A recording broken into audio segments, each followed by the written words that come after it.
Supreme court के वरिष्ठ अधिवक्ता अश्विनी उपाध्याय जो बता रहे हैं कांग्रेस के प्रधानमंत्रियों के बारे में, वो ध्यान से सुनिए।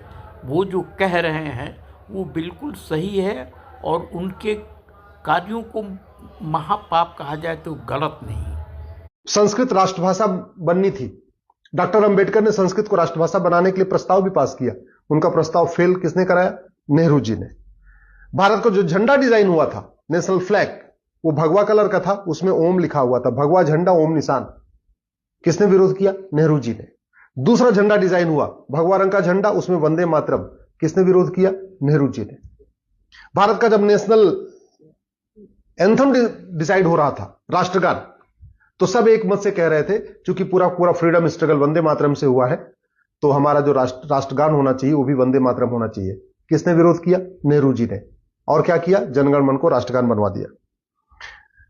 जब देश के नाम की बात आई तो हुआ भाई भारत है तो भारतीय होना चाहिए, लेकिन India that is Bharat, Bharat का नाम इंडिया भी रखवा दिया। किसने? नेहरू जी ने। क्योंकि उस समय नेहरू जी की चलती थी, कांग्रेस की चलती थी, ज्यादातर मेंबर संविधान सभा में कांग्रेस के थे, तो नेहरू जी का एक तरीके से पूरा उनके ऊपर कंट्रोल भी रहता था। आर्टिकल 35 है, किसने जुड़वाया संविधान में? नेहरू जी ने। नतीजा क्या हुआ? कश्मीर के जो हिंदू थे वो थर्ड क्लास सिटीजन हो गए। आर्टिकल 370 संविधान में किसने जुड़वाया? नेहरू जी ने। नतीजा क्या हुआ?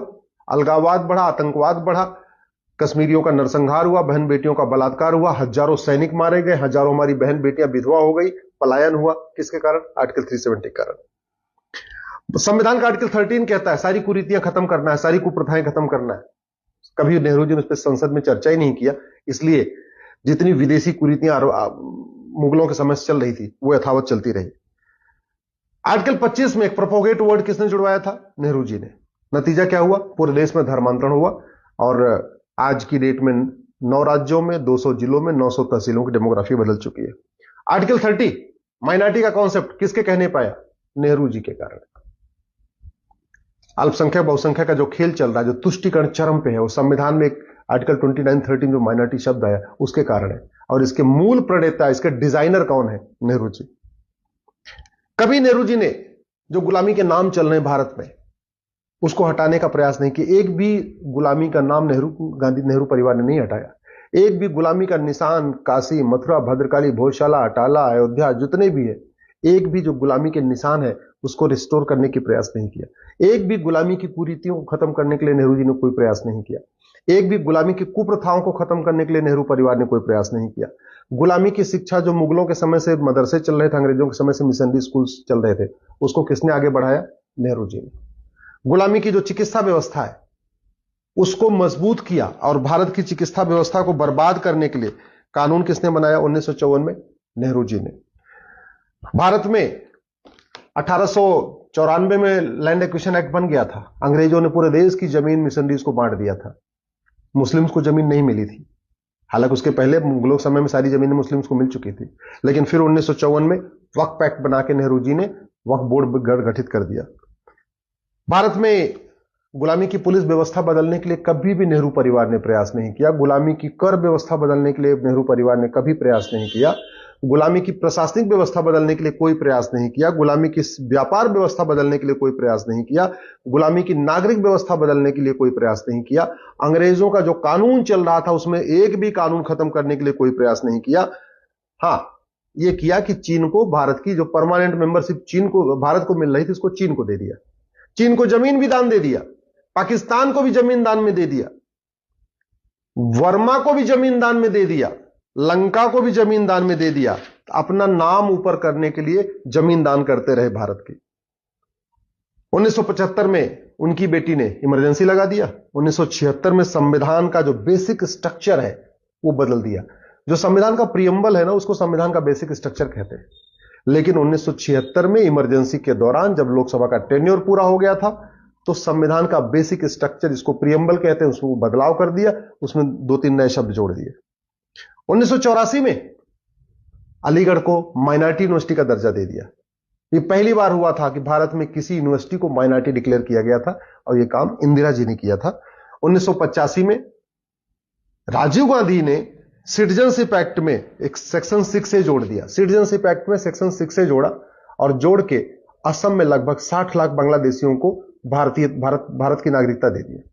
याद रखिएगा 1985 में, जब 1984 में जो चुनाव हुआ, उस समय राजीव गांधी जी को 404 सीट मिली थी और अगले ही साल 1985 में सिटीजनशिप एक्ट में सेक्शन 6 से जोड़ दिया और असम में लगभग 60 लाख बांग्लादेशियों को नागरिकता प्रदान कर दिया।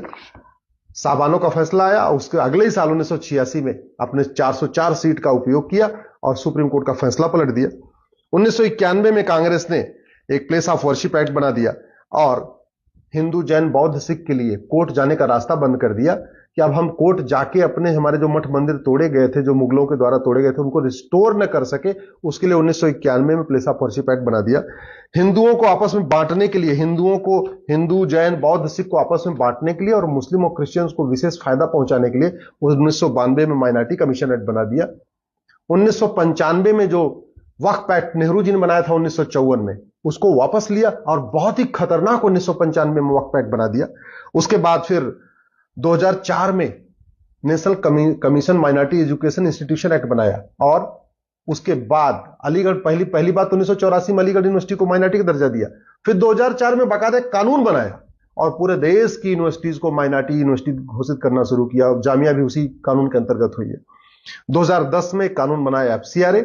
उसका मूल उद्देश्य था कि जो भारत विरोधी शक्तियां हैं, माओवादी, नक्सली, अलगाववादी, कट्टरपंथी, जिहादी नेता, अभिनेता, लेखक, बुद्धिजीवी, पत्रकार, कलमकार जो भी देश के खिलाफ करते हैं, उनके एनजीओ को बढ़िया फंडिंग होती रहे विदेशों से, उसके लिए 2010 में FCRA बना दिया। 2012 में राइट टू एजुकेशन एक्ट को बदला, मदरसों को राइट टू एजुकेशन एक्ट के दायरे से बाहर निकाल दिया। इसका मतलब ये हुआ कि जो शिक्षा अधिकारी हैं, एजुकेशन ऑफिसर्स होते हैं, वो जाके ये ना देख पाए कि मदरसों में क्या पढ़ाया जाता है, मदरसों में कौन पढ़ा रहा है, मदरसों का सिलेबस क्या है, मदरसों का करिकुलम क्या है। इसके लिए 2012 में बाकायदा मनमोहन सिंह जी की सरकार ने, या सोनिया गांधी जी उसको सरकार कह लीजिए, उन्होंने राइट टू एजुकेशन एक्ट को ही बदल दिया। 2013 में वक्फ एक्ट को असीमित शक्ति दे दिया। 2013 में जैन को भी अल्पसंख्यक घोषित कर दिया। तो अगर आप ध्यान से देखें तो 53 साल राज किया कांग्रेस ने, उसमें 50 से ज्यादा ऐसे घटिया कानून बनाए जिसका मुख्य उद्देश्य था कि भारत की संस्कृति बर्बाद हो जाए, सनातन धर्म बर्बाद हो जाए, भारत धीरे धीरे गुलामी की ओर चलता जाए।